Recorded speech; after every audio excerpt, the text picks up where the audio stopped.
Quem vai falar agora com a gente é o Álvaro Flores. O Álvaro ele é engenheiro químico, mestre em engenharia pela Universidade Federal do Rio Grande do Sul, com pós-graduação em marketing pela Escola Superior de Propaganda e Marketing e agora o MBA em Neurobusiness. É coach pessoal e profissional e coach executivo pela Cidade Gaúcha de Coaching. Treinador comportamental pelo UFT, practitioner em PNL, Change Management Practitioner. Tem mais de 30 anos de atuação nas áreas de tecnologia, gestão, marketing e desenvolvimento humano. Tendo realizado assessoria, consultoria, coach, treinamentos, palestras em centenas de empresas, instituições de ensino e entidades setoriais no Brasil e exterior. É professor de graduação e pós-graduação e Master Trainer, autor do livro A Revolução dos Nichos, do Big Bang à Personalização em Massa, coautor dos livros Foco e Ação, Resultado na Vida e Carreira, e o outro livro é Coaching, Mude Seu Mindset para o Sucesso. Colunista, articulista e palestrante. O Álvaro vai falar sobre neuroeconomia 60+, como entender e atender esse mercado em crescimento. Álvaro, vem para cá.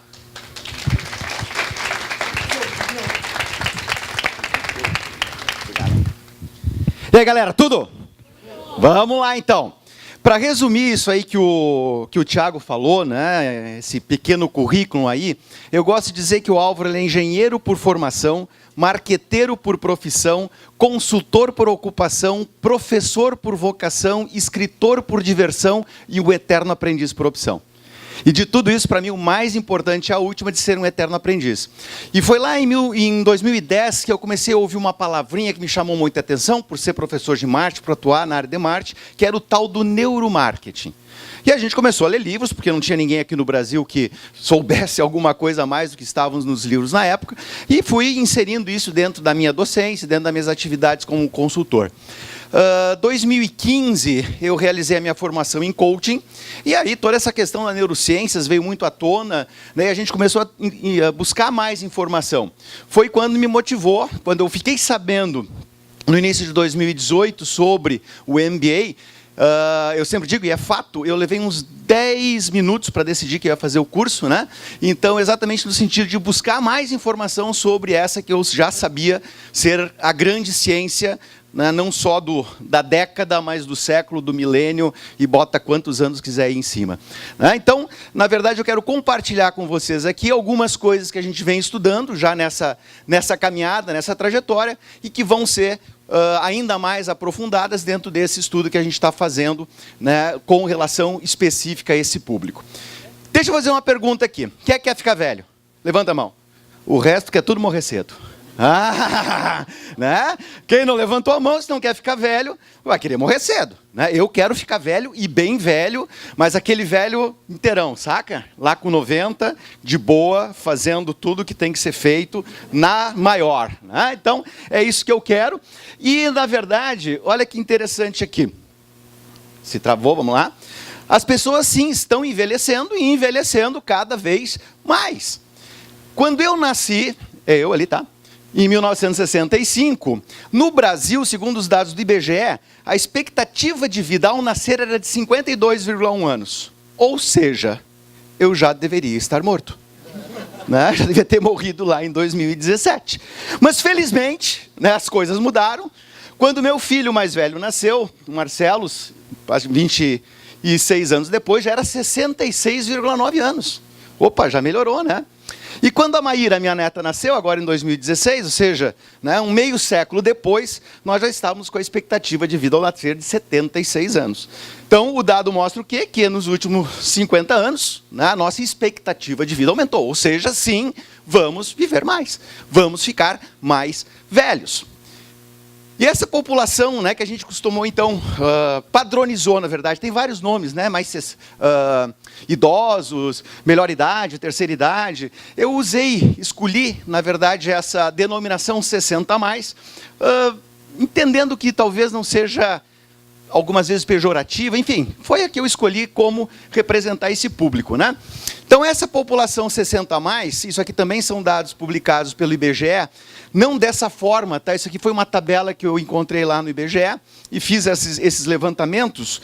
2019, ou seja, esse ano, a perspectiva, ainda a projeção, porque não tem censo, né? É de que essa população seja 29 milhões de pessoas, 13% arredondando ali da população nacional. Em 2031, que é pouco mais de 10 anos, já nós vamos ter mais pessoas com 60 anos ou mais do que jovens até 14 anos. Então, aquela perspectiva do Brasil, país jovem, já foi.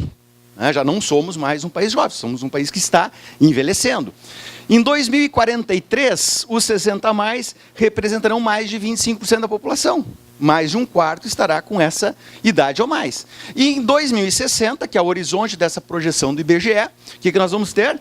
Mais de 30%, praticamente um terço da população brasileira terá essa idade. Então, todos nós, né, ou parte de nós, poderá estar compondo os 60 a mais aí dentro dessa perspectiva temporal. E esses 60 a mais, além de vivos, é claro, né, estarão consumindo mais. Então, a perspectiva que eu trago aqui agora é a do consumo desse público mais 60. Que é um público que, sim, que dispõe de tempo para se dedicar à compra. Né, muitos já ou reduziram ou encerraram a sua atividade profissional e tem mais tempo para consumir. E mais dinheiro para consumir. Essa aqui é uma pesquisa do GfK Brasil apontando que 7,5 bilhões de reais é o potencial de compra desse público. Mais do que a média, mais do que o dobro da média nacional. Além disso, essa mesma pesquisa diz o seguinte, que esse público ainda passa desapercebido pelos olhos do mercado. Ou seja, as empresas ainda não estão enxergando o potencial de mercado, que é esse público 60 a mais. E outra pesquisa, MindMiners, ela diz o seguinte, para 57% das pessoas que foram entrevistadas dentro desse público, que a oferta que se tem não atende às suas necessidades. Por quê? Ela é feita pensando num público genérico, não no público específico com essa faixa de idade. Mais recentemente, ainda a pesquisa do ano passado, fresquinha, né? O Brasil 60 a mais também mostra que 73% né, não tem os produtos dedicados ao seu perfil, à sua faixa etária. Né? E todo mundo tem ainda muito futuro pela frente. Então vejam, né, que isso é um grande potencial de mercado. Então qualquer profissional, qualquer empresário que esteja olhando para o mercado buscando oportunidades, encontra aí com certeza um grande filão a ser explorado. Né? Mas o envelhecimento é fato. Né? Todos nós estamos, dia a dia, desde o nosso nascimento, envelhecendo. E o envelhecimento físico acompanha, evidentemente, a um envelhecimento cerebral. Né? Ficou meio ruim aqui, mas é fato que sim, a partir dos 30 anos, nós perdemos diariamente em torno de 100 mil neurônios. Né? O nosso envelhecimento natural. Inclusive, é bom destacar, eu não estou abordando nesse trabalho a questão das doenças do envelhecimento. Como, por exemplo, Alzheimer, Parkinson, esse tipo de coisa. Estou focando em envelhecimento natural. Ou seja, que garantidamente todos nós vamos passar. Né? Tomara que nenhum aqui com essas outras questões, né, de doença. Mas, então, sim, nós envelhecemos cerebralmente. Existem mudanças fisiológicas no nosso cérebro. O cérebro perde 2 a 3 gramas de peso por ano. A perda de substância cinzenta, principalmente nas regiões pré-frontais, naturalmente, é natural isso. Né? E há a redução no volume do estriado e mudanças nas funções córtico e subcorticiais. Então, não tem como, vamos passar por esses processos. Beleza. E aí, o que acontece? Essas mudanças naturais vão refletir no quê? Todo mundo já falou aqui hoje, né, que o nosso cérebro é o que condiciona aos nossos comportamentos. Então, se o nosso cérebro vai mudar naturalmente com o envelhecimento, qual é a conclusão lógica? Que o comportamento muda com o envelhecimento. E é isso que a gente tem que abordar. Não só do ponto de vista da pesquisa social, né, que vem sendo feita, um pouco mais intensamente nos últimos anos, por algumas empresas, instituições que estão percebendo essa grande oportunidade de mercado, mas fazer pesquisas neurocientíficas a respeito do assunto. E aí a gente entra num campo totalmente aberto.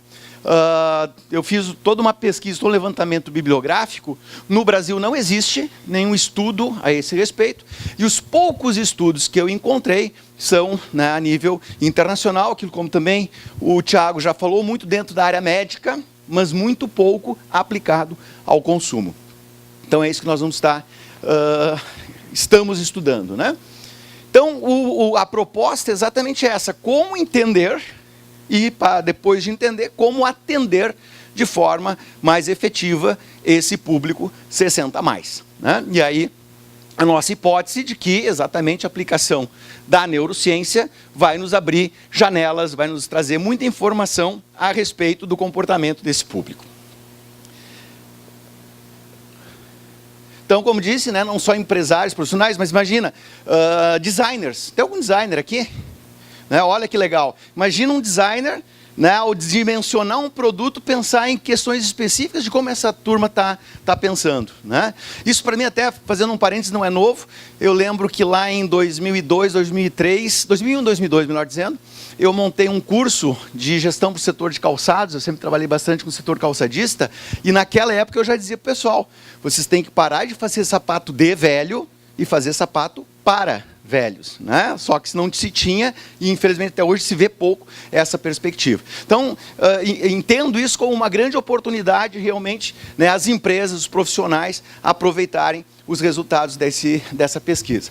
Aqui eu trouxe uma coisa que eu ensino desde 97, bota aí então mais de 20 anos, né? Que é o modelo tradicional do processo de compra lá do Blackwell, replicado pelo Kotler, né? Onde a compra ela tem lá o início na identificação de necessidades, buscas de informações, onde surgem determinadas alternativas e a compra é decidida. Beleza. Depois tem o comportamento pós-compra. Beleza, a compra é decidida. Mas de que forma que a compra é decidida? Né?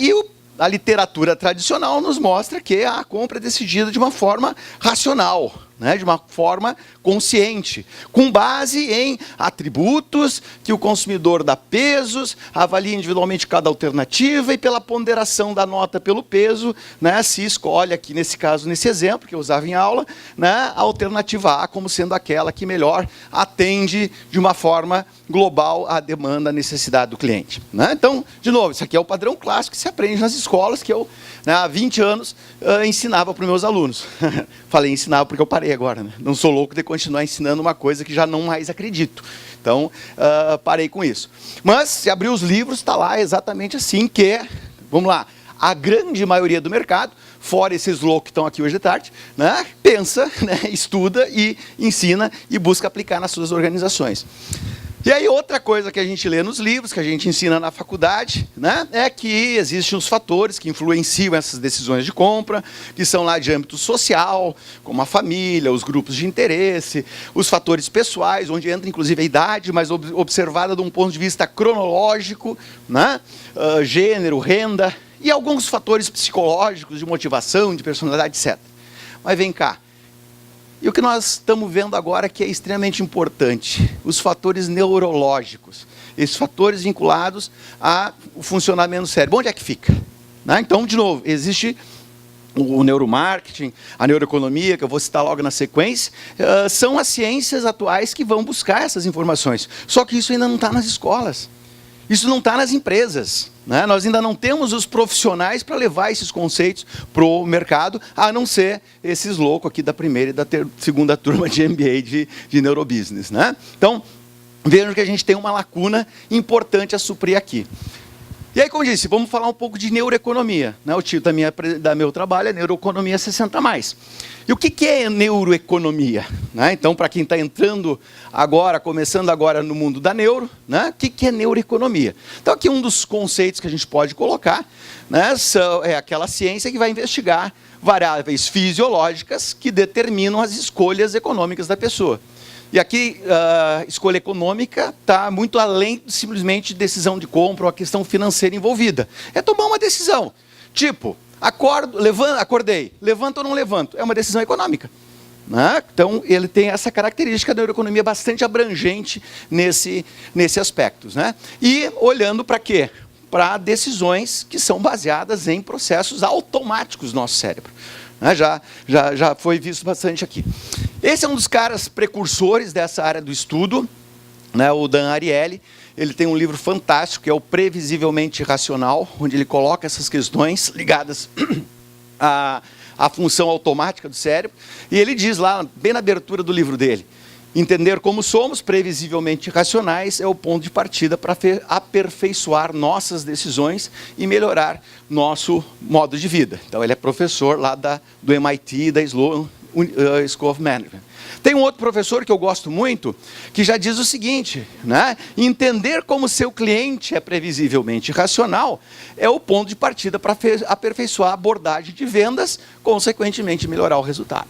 Né? Então, é a forma de nós usarmos na prática a neuroeconomia. E aí temos isso, né? Somos mais irracionais do que pensamos ser. Alguns colegas já também destacaram esse aspecto. E aí eu vou provar isso na prática. Tá? Eu sou daqueles caras que mata a cobra e mostra a cobra morta. Porque mostrar o pau não adianta nada. Né? Tem que mostrar o bicho morto. Então vamos ver. Topam fazer um teste comigo aqui? Mas tem que pensar rápido. Topam? Topam? Então pensa rápido e me responde a seguinte questão. Imagine que um bastão e uma bola custam $1,10. O bastão custa 1 a mais que a bola. Quanto custa a bola? Pensa rápido. 10. Ah, pensa rápido. 10, todo mundo pensou rápido e disse 10. Está errado. Quanto custa a bola? Quanto custa a bola? Tá, daí tem que fazer um sistema de equações, né? Bola mais bastão custa 1,10. A diferença entre a bola e o bastão custa 1. Resolve o problema, chega na conclusão que a bola custa 5 centavos. Todo mundo pensou 10, né? Por que isso? Porque o nosso cérebro busca caminhos curtos. Ele busca atalhos. Então, 1,10 menos 1,10, 10. Né? Mas não. Uma resposta racional, isso é resposta irracional. Né? Atalho. Uma resposta racional levaria a fazer equação e chegar a 5. Topa fazer outra? Tá, não fica com o pé atrás, não tem pegadinha, aqui. Vamos lá. Outra.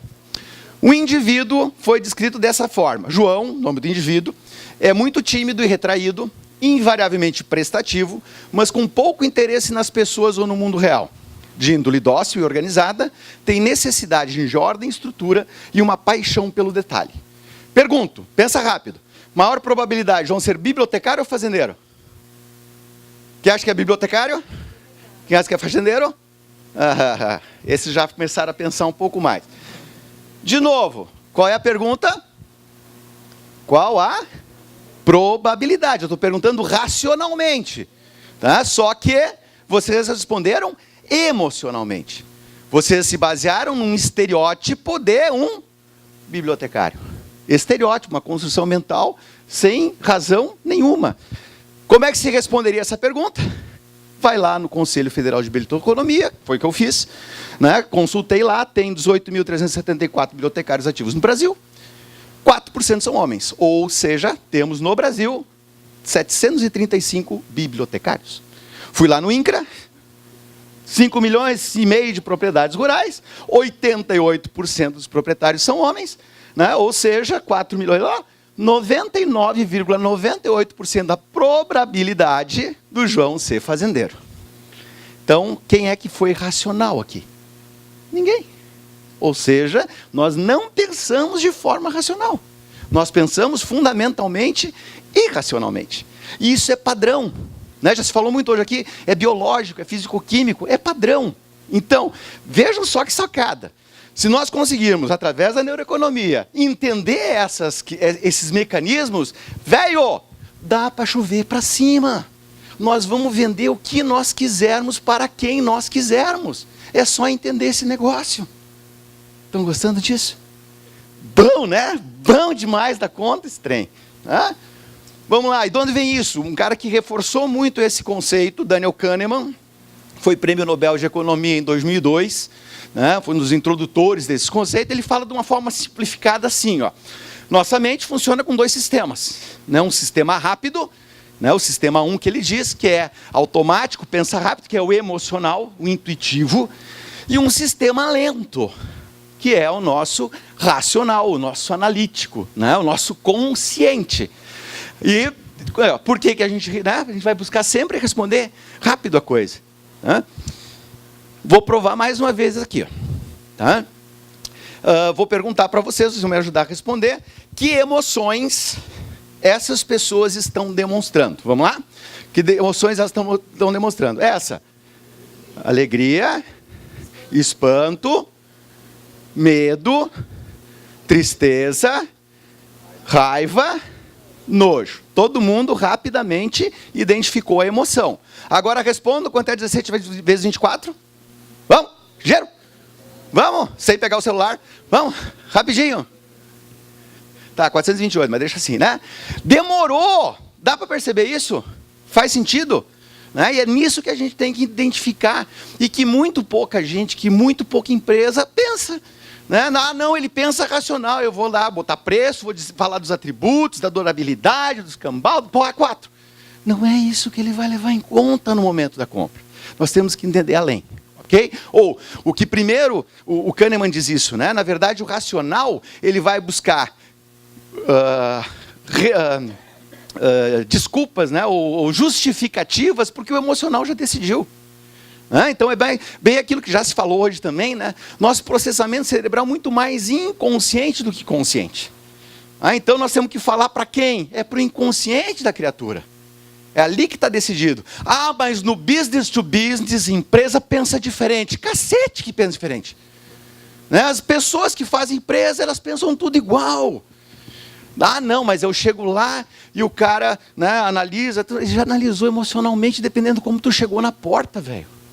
Dependendo do teu cheiro, ele já tomou uma decisão emocional.